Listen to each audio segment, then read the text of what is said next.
Welcome, LGM podcast viewers. I'm Bob Frye, of course, and with me today is Professor Frye of the University of Kentucky School of Law. College of Law. College. I have to get these jurisdictional aspects right. So Brian is with me because he is also the producer of a film which has gained a lot of recent attention, even though it hasn't been formally released yet, or at least doesn't have full distribution yet. Oh no! It'll come out on the 30th, right? Right. The theatrical release will be on the 30th of August. So the film was purchased, licensed by CNN for television broadcast, and so they had the first window, which began on August 1st and ran for 10 days, and then Cinedigm is the theatrical distributor among basically everything else. They purchased the rights or they licensed the film with respect to pretty much everything else, or rather contracted with them to pretty much all the other rights. So they're going to be releasing it theatrically. Then there will be a second CNN window, like a 7-day window, I think in November, if I'm not mistaken. And then Cinedigm will be doing the DVD, Netflix, or some other kind of VOD type distribution as well. And so they're currently putting together the theatrical run. I know the film will be opening in several cities in the United States, as well as several cities across Canada. We actually have a Canadian distributor apparently as well, which I just learned about late last night. And they look to be doing a great job because there's already quite a few dates scheduled for Canada as well. And then we also have an international sales agent who's doing effectively distribution internationally. So it'll be showing on various European and I think Israeli TV and various other places in the coming months. So Which is so the name of the film, which I don't think we actually said, is Our Nixon. Our Nixon. And what's interesting about the distribution you just talked about is how sort of its release is, and I don't know how much you plan this out, but it's coinciding with the 40 years ago events of the Nixon presidency. I mean, I wonder, does CNN interested in a particular 10-day window or 7-day window to be able to compare with something that happened exactly 40 years ago? Or? It was a happy coincidence, I think, that the completion of the film coincided with the 40th anniversary of Watergate slash the hearings slash the resignation, which obviously we're trying to capitalize on publicity-wise as much as possible. And I imagine that to some extent, sort of people reflecting on Nixon 40 years later has helped in terms of raising the visibility of the film, but ultimately we released the film when it was done. You can't sit on it. We certainly didn't have that luxury. The movie had to sell as quickly as possible. So it's just a lucky accident that I think people are thinking about Nixon's on the mind. Although realistically, I think people are always kind of interested in some ways. Well, he remains a fruitful subject. Right? Yes. I think that a lot of lawyers, Spence and Money's, a lot of viewers of the podcast probably also follow Jonathan Bernstein's blog, which is just plain blog, and he does a regular feature, which is 40 years ago in Watergate. And so we'll highlight actually many of the same conversations that are depicted in the latter portion of the film. Right? The film is not specifically about Watergate, but of course, Bernstein notwithstanding, cannot avoid some discussion of the Watergate element of the Nixon presidency. No, it's actually kind of interesting.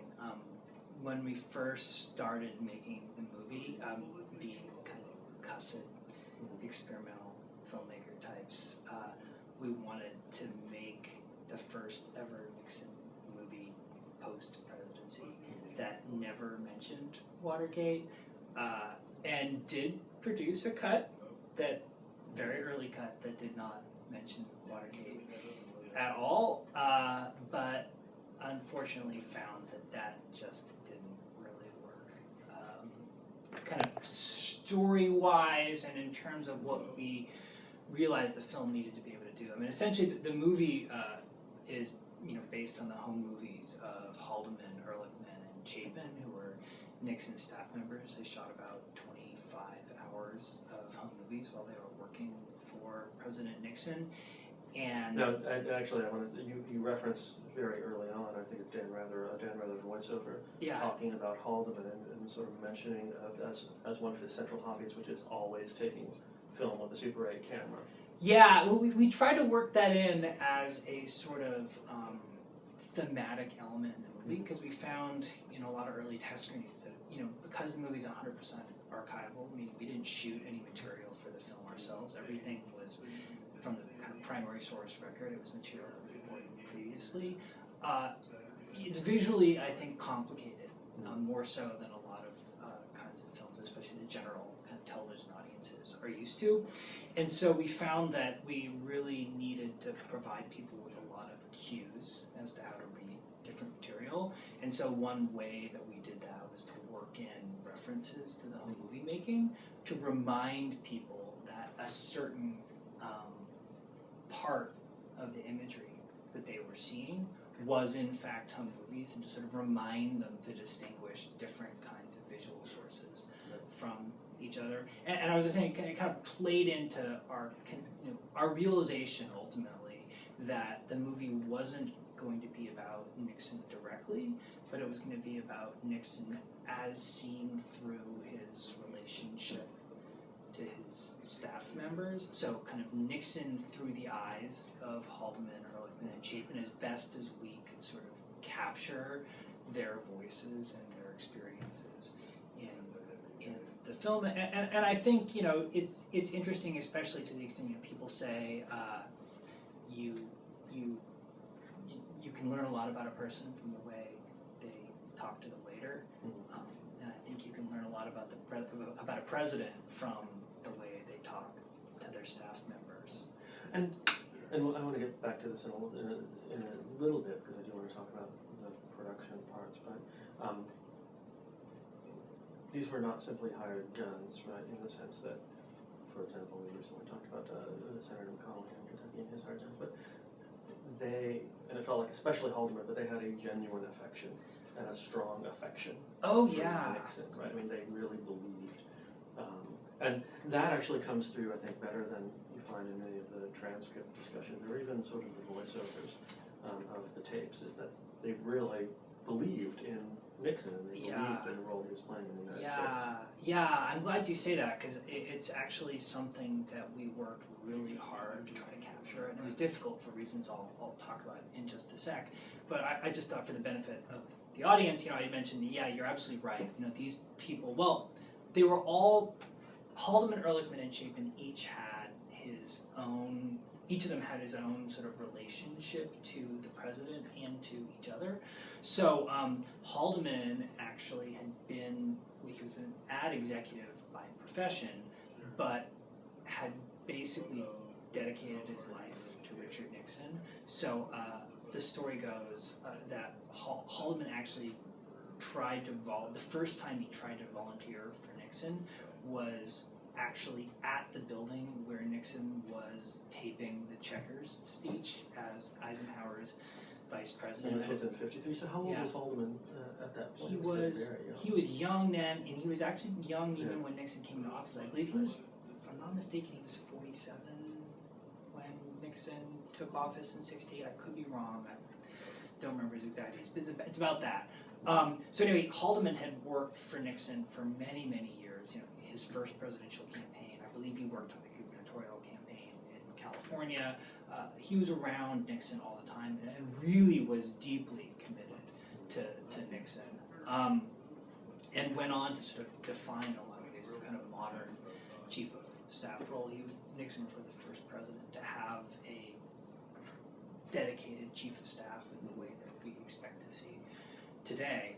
Ehrlichman was a college friend of Haldeman's and did not have a long political career, and he sort of went on the Nixon campaign in '68 with Haldeman at Haldeman's request, and became a part of the Nixon administration because of his role in the campaign, starting as White House counsel and then moving into the role of chief advisor for domestic policy, and actually sort of was an ardent environmentalist, so was really driving force behind a lot of policy. Yeah, the Clean Air Act, Clean Water Act, Earth Day, right. Really a lot of stuff that was kind of a big deal, and it's kind of forgotten that these were among many of the kind of more liberal, in the traditional sense, policies of the Nixon administration instituted that remain today. And then Chapin worked at the ad agency with Haldeman and started working for the Nixon campaign relatively early. And he was very young. He was 27 years old. Were they all California people? Haldeman was from California. I believe he lived in Los Angeles. Ehrlichman went to college with Haldeman at USC, but ultimately moved to Seattle. So Ehrlichman was a lawyer in Seattle at the time. He was a land use lawyer at the time that he went to campaign for Nixon. Chapin, I believe he was originally from California. He went to USC as well, and he knew Haldeman through USC. So I believe that he was from California originally, but I'm not 100% sure. He currently lives in Long Island. He's the only one of the three who's still alive. And he was the youngest at the time, sorry. He was 27 when Nixon took office, and he was special advisor, special assistant to the president. So I believe he was in various roles, but ultimately the last job he had was basically keeping the presidential kind of appointments calendar. So you told me earlier that you had initially, you and your co-producer, co-collaborator, had initially... Yeah, she was a director. Right, director. Had initially hoped to produce the entire film simply from the Super 8 with the tapes playing over as the audio accompaniment. But that didn't work out because it didn't... Yeah, the initial idea, so basically what happened was I heard about the existence of these Super 8 films almost about 12 years ago from a friend of mine who was doing the preservation for the National Archives. He was making copies of them, basically, to 16mm film for preservation purposes. And I was really interested in them, especially because I was just interested in amateur film in general. But didn't have the resources at the time to really get copies of them or do anything with them. So I saw a little bit, my friend showed me like one reel, and I was like, wow, this is really cool, I wish I could get this stuff, but it's just not realistic.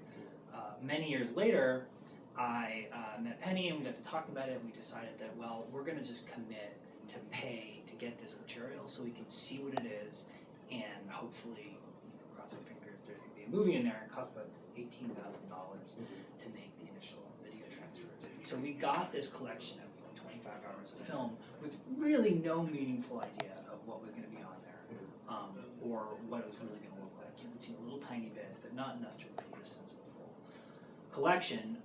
So we spent some time just watching it, and then started trying to piece a film together out of the material, which was really a kind of a trial and error process. And so, like I say, the initial cut consisted only of Super 8 film, and we were trying to pair that with the secret tapes in order to kind of create this kind of intimate perspective on the president. The problem was that the Super 8 films are weirdly anonymous at the same time as being very personal because there's no context. Right. You don't really know what's happening, you don't really know what you're seeing, and they don't choose to film the kinds of pivotal events that you need in order to kind of structure a story that people are going to be able to engage with. The problem with these secret tapes is that they're so intimate and so specific and context-free that without a lot of framing, you have no idea what they're talking about. You have to place it at a particular period in time and understand what's happening around them. Because they're not setting the stage by saying, and now we're going to talk about how we feel about the Ellsberg. They're just like, motherfucker, that son of a bitch. What the hell do you think he's doing? If you don't know who they're talking about, it's impossible to make heads or tails of it. So we realized pretty early on that it was going to need something more in order to engage with a more general audience. And so that's where, you have a lot of archival news material, you have a lot of sort of later interviews with the principals. That's right. Yeah. Which you got through the Nixon Library, some of it, right? A lot of it through the Nixon Library, some through C-SPAN. It was a real, there's a huge range of different archives and libraries that we drew on in making the movie, and a big part of the project was sourcing all the material that we use. The archives are very dispersed. The collections can be hard to track down. You never know who's going to have what. Sometimes there's a lot of hunting around to find the things that you need to work with. And so ultimately, yeah, you're right, that the film kind of, I would say, roughly breaks down to kind of 3 categories of material. So there's the Super 8 films, which are all in color, and they're all home movies.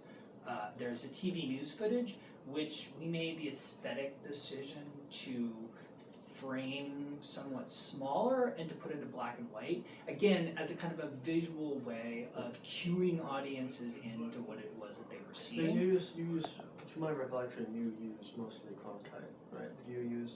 There's a lot of Cronkite, but there's also, Dan Rather's in it a few times. I believe, who else shows? There's a few other people who show up now and again. Mike Wallace does some of the interviews. Ludwig Kennedy does some. Phil Donahue interviews Haldeman at the beginning of the film. Actually, the last time we watched it, it spurred myself and my wife to look up and see if Phil Donahue was still alive, which he is. He is, yeah. He is. Sadly, there were actually 2 interviews with Haldeman. One of them was destroyed, and no copy of it exists. So actually, for the record, television in the 70s was generally in color, but we made the choice to put it in black and white, partially as a sort of as a tool to sort of structure the film and guide the viewer through the movie and help make sense of it, partially as kind of an attempt to sort of visually reference the Wizard of Oz, as it were. So the black and white is the sort of the public world, and the color is the private world of Nixon's staffers. And I like to say, as it's interesting, I think when you watch the movie at the beginning of the Nixon administration, there's a sense that the self-perception and the public perception are relatively close together. So like even Dan Rather is saying relatively complicated things at the end of Nixon's first year in office. But gradually, as the film progresses, as the administration moves through time, especially as the '72 campaign wraps up and the various scandals relating to Watergate become more prominent, you hopefully start to feel the internal narrative and the external narrative pulling farther and farther apart. A greater divergence between... Exactly. And then we use these kind of post hoc interviews with Haldeman, Ehrlichman, and Chapin as a way of enabling them to reflect on their experiences and provide some additional context for the viewer to understand kind of who they were, what they were thinking at the time, and sort of how they justified or rationalized to themselves their own decisions and their own behavior. There was some variance, and it seemed like there was even some variance over time, depending on when they did the interview and how they still approached. I think absolutely. These issues. And really, one of the hardest things, and to return to something you said earlier, one of the most difficult things we found was to convey a meaningful sense of how these 3 people felt about Nixon. Because the reality was that prior to Watergate, no one was really interested in the feelings or personal thoughts of Haldeman, Ehrlichman, and Chapin. So there was no record, or there's only a very limited records. The brief moment from like a committee to elect the president film made in '71 1 or something, where Chapin's talking about the president and so on, which I think helps a little bit. But post Watergate, right? No one was asking Haldeman, so, why did you think Nixon was so great? Why did you want to work for him? What did Nixon's policies mean to you? I mean, they were asking, tell us about Watergate, tell us about Watergate, tell us about Watergate. So, you get a lot of Watergate and not a whole lot of anything else. So it was a real struggle to make the film not a Watergate film, which wasn't, obviously you can't leave it out because it's such a key part of the legacy of the Nixon presidency and of Nixon's relationship to his staffers. All 3 of these people went to prison for Watergate-related activities. Chapin actually had no relationship to Watergate at all. He was gone, but was involved in other kind of dirty tricks campaigns prior to the campaign. Now, you do have, and I think one of the most visually interesting parts is, and I guess we're getting into the subject matter now, which is fine, I think. But you do include a fairly substantial portion on China, which has a lot of actually really interesting footage of them. And there's a lot more. They shot so much film in China, and it's really cool stuff. I mean, this is like the first time Western people in this number have been to China really in many, many years, and the images that they it's difficult. It's difficult to like, it's difficult to convey to. It's difficult for a modern audience to understand the extent to which China was completely, to borrow the phrase, walled off from the rest, from especially the United States, but really from the international community as a whole, and the novelty. You could easily make an entire film of just Nixon and his trip to China and the journalists surrounding him. I think it could actually be a really fascinating movie if anyone wants to do it. There's actually a huge collection of outtakes filmed by various White House agencies and so on at the Nixon Library that, as far as I'm aware, no one has ever really delved into before, and it could make for a really cool movie because there's a lot of interesting stuff, and it's such a rich story, and it was such a coup for that Nixon was able to do that, and to see all of these media personalities there, and and there's just a lot of great moments. To see William F. Buckley in Tiananmen Square, it's really right. No, that was fantastic. I was like, is that William F. Buckley? Yeah. That's and Helen Thomas. Helen Thomas makes several appearances in the movie. She always seems to be around. You can pick her out by her red dress. right. Now, there is some Vietnam content, but there's not a lot of Vietnam content. Now, is that sort of a tactical decision, or was there just not a lot of really great conversations that were really applicable, or? It's a relatively short film. It's 85 minutes long.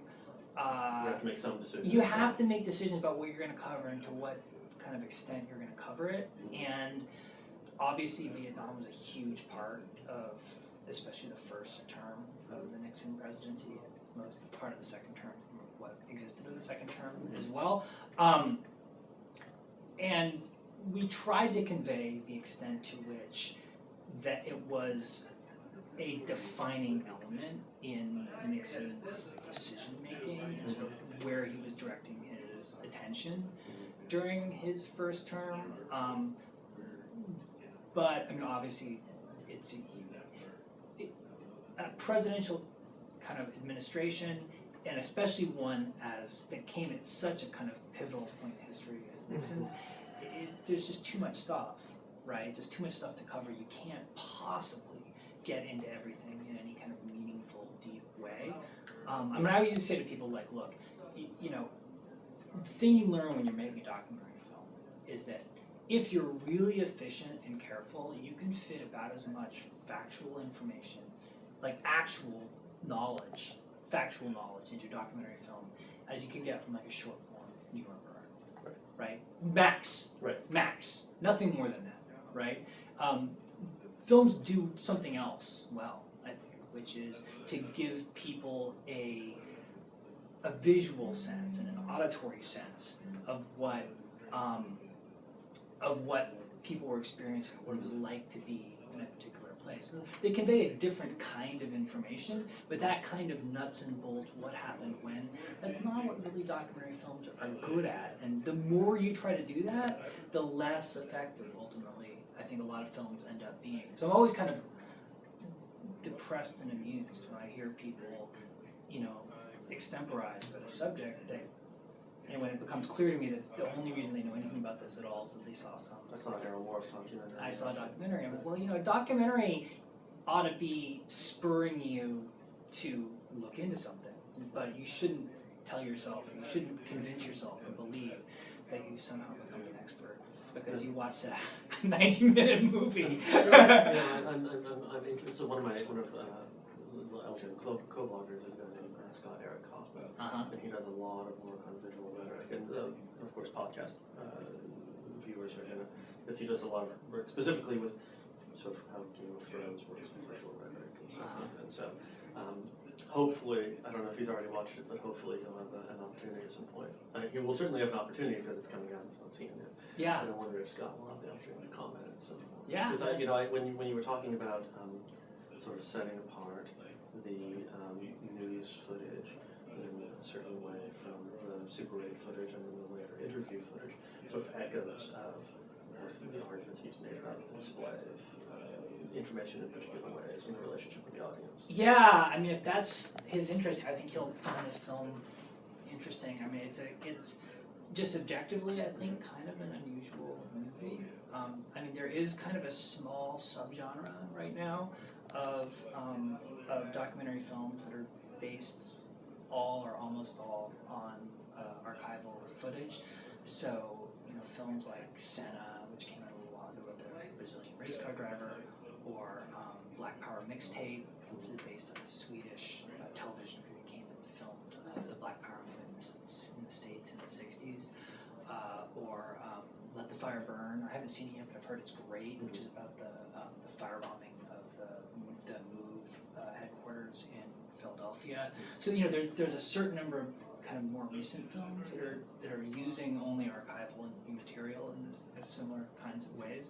And then there's sort of a history of people like Camille D'Antonio doing similar kinds of work. But it you know, I think the film we made is a complicated one because it draws on a lot of very different sources that have very different kind of visual rhetoric. You know, so home movies feels very different from network news, feels very different from staged interviews, and so on. And so it was a real struggle to develop a coherent voice for the film, to sort of integrate all these elements. It took a really long time. I mean, we owe a lot to our editor, Francisco Bello, who's really a genius. So, in terms of more in terms of the specific subject matter, the part of the film that seems to have resonated the most with people, and I believe it's been referenced in several places where you went to, is the excursion that Nixon and his aides make into the history of homosexuality, right, and state treatment of homosexuality. I mean, was this tapes you were aware of and always planned to use, or we know, as you know, sort of grasp the comic potential of this particular. There is a lot of Nixon tapes that have some significant comic potential, to be honest. A fair amount of the Kissinger stuff also. Yeah, so the Kissinger stuff is hilarious. And, you know, Henry is a much better looking person in 1970, which is not to say he's very good looking. Yeah, but he's just got such a great voice, right? His conversations with Nixon are just gold. You know, I mean, there's a huge amount of material to mine there, and you know, we just had to force ourselves not to make Kissinger a bigger character in the film because he's just so endlessly fascinating, but was not the focus of the movie. You know, and we had to really cut that back quite a bit. So you know, as you know, there's thousands of hours of Nixon tapes, more than you know practically you can really manage. So. You know, one way we went about kind of identifying things that were worth using was to see what tapes people chose to digitize and put on YouTube. to kind of we allowed the crowd, as it were, Right. to hunt out a lot of the best material for us, and so that the Archie Bunker tape was very much that we discovered. The excursion into television criticism, Yeah. cultural Oh criticism. God. Well, my favorite was moment, one of my favorite lines in the movie is when Nixon says that Aristotle and Socrates were fags, and Ehrlichman responds, but they never had the influence that television has. And I know what he means. I know what he means, but I find it very amusing that one can say with a straight face that Socrates and Aristotle and Plato they never had the influence of Archie Bunker or Walter Cronkite. Yeah, well, it's... No, and it's fascinating because there is something intelligible. I guess, right? yeah. It's an intelligible, I mean, normally debatable argument. Normally, right? you ought to be very proud. Right, exactly. Yeah, so it's a pretty choice sequence, and we debated whether or not to use it because it doesn't really get to anything in the story. It doesn't drive the narrative forward. It's sort of this excursion. But it's evocative. It's really evocative of and I'm sure you're familiar with the work of Rick Perlstein. Oh yeah. On Nixon, right? Yeah. It's conversations like that make Nixon land make sense, right? And so, sort of that cultural element is as important to the phenomenon and existence of Nixon as policy A, policy B, absolutely, policy C. Absolutely. I mean I think ultimately our feeling was that as you say, that tape very much sort of we needed to remind the audience who what Nixon's America was and how it thought, and kind of one way among many in which it was different from kind of our assumptions today. I think it also, that particular conversation is very evocative of the way that Nixon spoke to his staff members and the way he interacted with them. And so it was helpful in terms of sort of framing their relationship to each other, which is a really important part of the movie. But I'm glad you brought up Perlstein, because his book was really influential in our thinking about how to approach the movie, especially because he did such a bang-up job of explaining why so many Americans were so scared of the radical left in the late 60s and early 70s, and how that kind of fear drove Nixon's landslide victory in 72. And in fact, in some ways, we joked, Perlstein did such a good job of explaining how terrifying the radical left was in the 60s. It can be hard not to feel like, gee, maybe I would have voted for Nixon in 72. I mean, I would have been part of the 33% that voted for McGovern or something along those lines. These people were crazy. They really were. I mean, to understand the kinds of things that the weather people and so on were engaged in, to really feel what that was. It's hard to fathom that something like that could happen. We're so far outside of the era of left-wing terrorism in the United States that it's difficult for it to be intelligible to us. That's right. But it was very left-wing related terrorism, yes. right? Whether you treat something like Charles Manson as left-wing terrorism is debatable, but certainly people at the time drew this blanket association. And it was very salient for people, I think. I mean, and I can't help but believe that that's part of what they were reacting to. I mean, how else to explain the fact that despite changing the voting age from 21 to 18, Nixon still won in this massive landslide. Now, speaking of the relationship between Nixon and Graves, another one of my favorite bits is, as he's talking, I can't remember who he's talking with on the tapes, but he just tells his aide just an abject lie and is called out on it. And it's something like, well, I don't think I was aware of that. And who was it? And He's talking to Ehrlichman. Ehrlichman, and Ehrlichman says, we had this conversation last week, or something along those lines. And then Nixon just stops. See, I mean, at the time, and Ehrlichman kind of gets into this in the film to some extent, kind of setting the stage, as it were. But at the time, he didn't know that there was a taping system. Only a small number of people, Haldeman, the president, Butterfield, who kind of was involved in setting it up, only a small number of people knew that the taping system existed at all.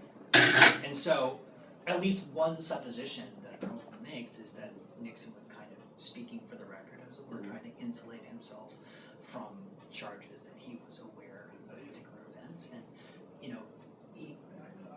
it's hard to know where Nixon's mind was, as Ehrlichman points out, but, obviously Ehrlichman couldn't play along because he didn't know that there was a taping system that was recording him.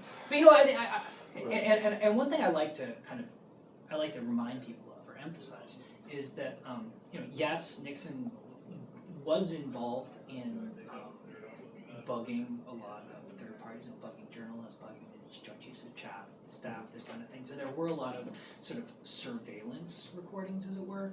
But I think people apply that kind of label much too broadly. The vast majority of these secret White House tapes are tapes that Nixon was making of himself, right? He was taping his own conversations, right? He actually had a locator on him, and the system, there's one common feature of every Nixon tape, and that's that every one of the secret White House tapes, and that's that Nixon is speaking on the tape, right? So, yes, a lot of the recordings of taping were illegal in the sense that they were Fourth Amendment violations, tapping people's phones and so on, but at least under most or many state laws, the secret White House tapes were not illegal. It's legal to tape record conversations that you're a party to in most places. So, there's a range of different activities that the Nixon administration was involved in. But I think, and it was also not the first administration to sort of. Oh no. It was the first administration to tape them as such, so enthusiastically. But. Well, it was just different. Mm-hmm. I mean, interestingly, so Johnson had a taping system, which he used sporadically, and the tapes are available at the Johnson Library. When Nixon took office, he actually removed the Johnson taping system, and it wasn't until he became close with Johnson himself that, at least among other people, Johnson encouraged Nixon to reinstall the taping system. It's hard to know precisely why he chose to do it, but one reason was to document his interactions with Kissinger in order to substantiate that Nixon himself was responsible for the foreign policy decisions that his administration was making, as opposed to Kissinger.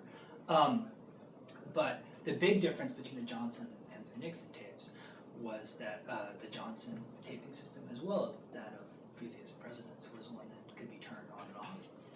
But Nixon's system was voice activated because his aides were afraid that he would forget to turn it on and off, so they just made it automatic instead. They didn't trust his technological prowess. Now that said, Johnson did choose sometimes to tape conversations that one is puzzled why he would have thought they merited memorialization, as it were. There's a very, very humorous call in which Johnson is talking to his tailor about ordering new pants and how he wants them to fit, and specifically so that they don't pinch the area between his scrotum and his bunghole. It's truly priceless. Securing the president's tail. Exactly. So that's going to be a sound. I'm not entirely sure why Johnson chose to tape that. I think it may have been an error. But obviously there's a lot more Nixon material as from any other president. And of course, nothing like that will ever exist again. Right. So, is there anything that you're surprised nobody's really picked up on yet that you thought people were going to really think about, and there hasn't ever really noticed, or? Yeah, well, so there's a moment after the leak of the Pentagon Papers where we use a conversation where Nixon is talking to Kissinger, among other people, about Ellsberg, who they suspected correctly was the leaker at the time.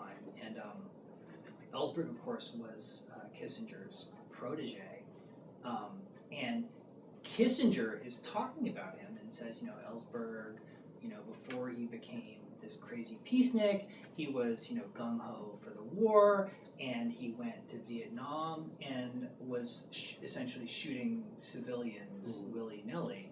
I remember it was like he shot everyone in black pajamas On because the theory that they they were Viet Cong or something, which is an incredibly scurrilous. I mean, basically, he's accusing Ellsberg of committing war crimes, which I have no reason to believe it's necessarily true, right? I mean, I have no basis to evaluate, but I'm just surprised. I was surprised that no one had. I mean, I looked around and didn't find anyone who talked about that accusation research and I'd never seen before. And I was just surprised no one had brought that up because, I mean, that's a really kind of serious accusation, frankly.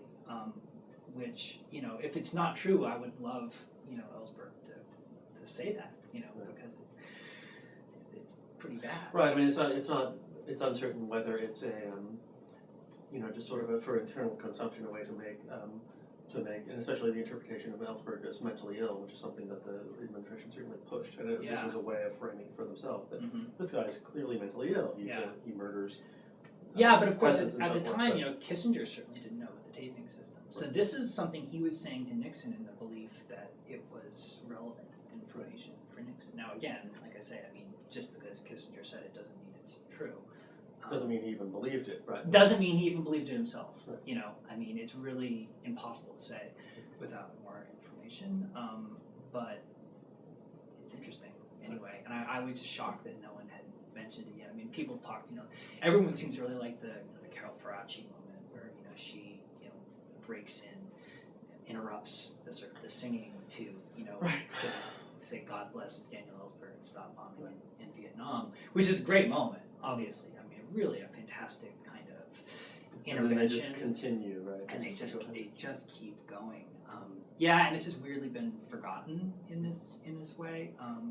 It was kind of a big deal at the time, but it's been sort of lost to the winds of history. And actually, one of the funnier things, we didn't manage to work this into the film, but it would have been fun if we could have, was that I believe later that night or the next day, Nixon is, I believe, talking to Haldeman about this event, and he just can't get off the subject of how hot she was. How did you not work that in? It's pretty great. That's fantastic. But we had to move on. So another part of the material, which I found fascinating, in contrast to, I guess, the way we've been led to think about presidential decision making in the very recent past. There is a long sequence where they refer to a speech that the president just gave, and of course it was a really good speech. If I've talked to the other person, people in the cabinet, your other employees also think that this was a fantastic speech, et cetera, et cetera. But there was a sort of a fascinating obsession with elite media opinion that seems, it seems in tension with sort of two ways in which we've come to view, right, that what they're not referring to is like a Gallup Instapoll, right, which would be the immediate, if the president gives a speech, we would all immediately be interested in the Gallup Instapolling on it. We might be interested in the Twitter reaction, whether Heritage was funding a hashtag or something along those lines. But it also ran counter to, there was such an obsession with elite media opinion that is fascinating in context of a lot of the hostility that Nixon had towards this establishment of the opinion, right? Yeah. So, but that he really, really wanted to know what these people at the New York Times and everyone else. Yeah, it's interesting. I mean, I feel, and this is not a scholarly opinion, but more of just a kind of an impression. But it's hard not to feel like Nixon was kind of his own enemy, his own worst enemy when it came to the press. I mean, when you look at the press surrounding the beginning of the Nixon administration, I mean, objectively speaking, I thought it was pretty favorable, to be honest.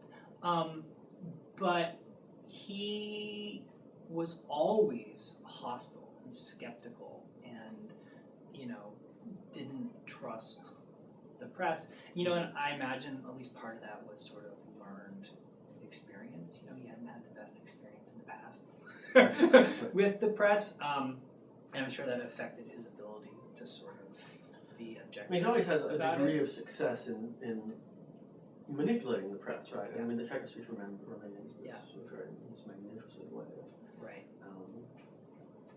Very effective. Right. Yeah. No, absolutely. I mean, it's just I feel like he came in. You can't help but feel like he came into the presidency with a sort of chip on his shoulder when it came to the national media, and because of that, he wasn't able to see objectively how he was being framed. I think that was not necessarily to his benefit. Now, that could be a misimpression as well, but that's certainly that was the experience that we had. I think making the film. It's interesting what you say about that conversation. So we did notice that pretty much every time Nixon gave a speech, certainly a major speech, he would have a very long debriefing with Haldeman. So in the film, it's a few minutes. In reality, this was hours. Call back, circle around, collect more information, have another call. It would last late into the night. This is a very long discussion, and they had a similar kind of arc of, that was great, wasn't I? Oh, but what did everyone think? Oh, I don't care about them. I don't care about them. And at the end, it'd be like, oh, geez, it's like everything's terrible, and it wasn't really that good after all. And it's very the same arc over and over and over again. And I think, we focused on that because it was so characteristic of Nixon's relationship to his staff and sort of how he used them personally, right, as a sounding board, as people to sort of be there as he ruminated. I don't think it necessarily, I'm not sure it made it into the movie, but we had a clip for a long time of Ehrlichman characterizing kind of interacting with the president. It was like, he said it was like Nixon was like chewing his cud, just couldn't let go. Talk things through kind of interminably, hours and hours and hours of discussion before he would make a decision. You definitely get that impression when you listen to the tapes. There's a lot of this kind of returning to the same idea over and over and over again. Which may have been characteristic of the sort of the particular way that he made a decision. Yeah. So, getting out of the subject matter, the reception has been very positive. I mean, it seems to me from everything that I've read, with a few notable exceptions. So, like, who to start on that, because I think this is a more. So, why do people love your movie so much? Yeah. Of the people who hate your movie, why do they hate it? Yeah, that's an interesting question. So the film's done really, really well with film critics, right? So people who tend to write about New York elite opinion. Yeah, right. Like people who tend to write about kind of theatrical movies really seem to get it, especially people who write about documentary. And I think there are reasons for that. And additionally, a lot of kind of left-oriented commentators seem to really like it. Why? Because not the far left people are mad because there aren't enough. There's no revelations about Nixon. Well, sorry that we didn't have any revelations to make other than the kind of more human, contextual kind of trying to think about Nixon and his staffers as people and understand them. It's not about new information or something like that. It's not the movie we're interested in making. So if you're looking for that, it's not the movie for you per se. But I think those two crowds of people have been very receptive. Television critics, I think, have had a harder time with the movie, perhaps because it's just a really unfamiliar form for them, and their expectations are different. So I think there's a real schism right now in the documentary world between people who are sort of in this older kind of 60s, 70s, 80s vision of documentary film that conceptualizes documentary as kind of advocacy, social action, kind of fact delivery mechanism, as it were, and kind of more contemporary, more aesthetic, more artistically engaged sort of documentary filmmaking that sees nonfiction film or documentary film as sort of just another way of engaging with storytelling and image making. So film critics, I think, are more familiar with that. Television critics, maybe not so much, and so on a few occasions, it's been a little harder, I think, for them to make sense of the movie and what it's doing and why it's structured the way that it is. Obviously, the other crowd of people who have had some trouble with the movie have been that peculiar brand of Nixon loyalists who will they remain committed to Nixon, and I find it fascinating. I don't really understand them in the kind of contemporary political social landscape, and it's a very interesting. Like for example, Ben Stein and others being angry that the movie mentions Watergate, essentially, and I kind of feel like, well, I mean, you kind of can't help it, right?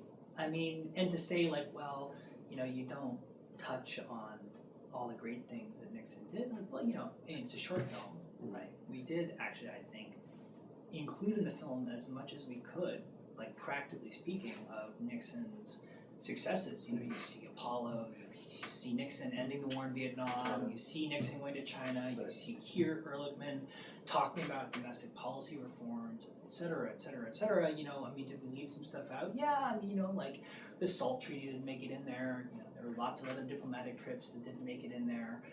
Revenue sharing is missing, but we tried. To the extent that it was possible to work that material in there. Is there a lot of Watergate? Well, yeah, but Watergate kind of defined Nixon's second term, like it or not. It's the reason people are going to remember. Yeah. Nixon 100 years from now. No one's coming to watch the movie to learn about Nixon's successes, right? The reason people are interested in a movie based on the home movies of Haldeman, Ehrlichman, and Chapin is that Haldeman, Ehrlichman, and Chapin went to prison for Watergate, right? That's why people want to see the movie. So, I mean, that's what gets them in the door. You have to grapple with the story, and frankly, you can't tell their story without telling the story of Watergate, because among other things, Watergate is a story of how President Nixon threw these guys under the bus in order, to hopefully save himself. And it's relatively apparent in there, and the earlier focus on them, their relationship with him, their affection for him, and so forth. Has a poignancy because it becomes so clear as you go that Nixon is really ending his relationship with them in order to protect himself, to make every effort to protect himself. Right. And so even though, you really do kind of end the movie with them, and then there's just sort of, what are effectively title cards after that.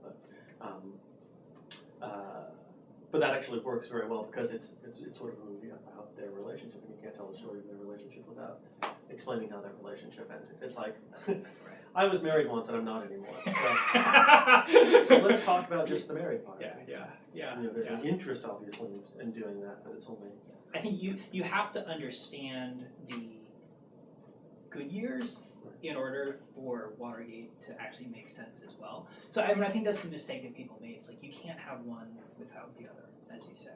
The movies that just focus on Watergate, I think, are confusing because Watergate didn't happen in a vacuum. And I don't think you can understand Watergate without at least trying to understand the people who were involved in it in kind of a broader context. But at the same time... And not to mention this sense of domestic paranoia, too, that kind of pervades the... That's right. Yeah, so, we felt like... And ultimately, I think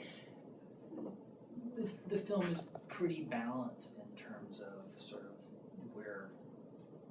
what it's talking about. Yes, the second half of the film is a little heavier on Watergate, but it also covers the campaign and a lot of other stuff as well. So I guess, is there a next thing? Do you have any thoughts about what you're going to do in the future? Well, Penny is working on a new film called Nuts, which is going to be kind of an animated quasi-documentary about a quack doctor from the 1920s who claimed to cure impotence by transplanting goat testicles into men's scrotums. I'm already intrigued. And then for reasons I'm not going to go into right now. He went on to almost become governor of Kansas and created border radio as well. Basically invented border radio and introduced country western music to the general public in America. So it's going to be, I think it's going to be great. It should be very, very funny. But I've read the script and whatnot. It's pretty fantastic. And I'm working on a new project, another archival project as well, which hopefully I'll be able to launch publicly pretty soon. So I'm looking forward to that sometime in the next couple of months. Well, wonderful. So, everyone, thank you for having either listened in or watched or both over the course. And hopefully we'll be able to talk again sometime. Thanks a lot, Rob. It's been fun.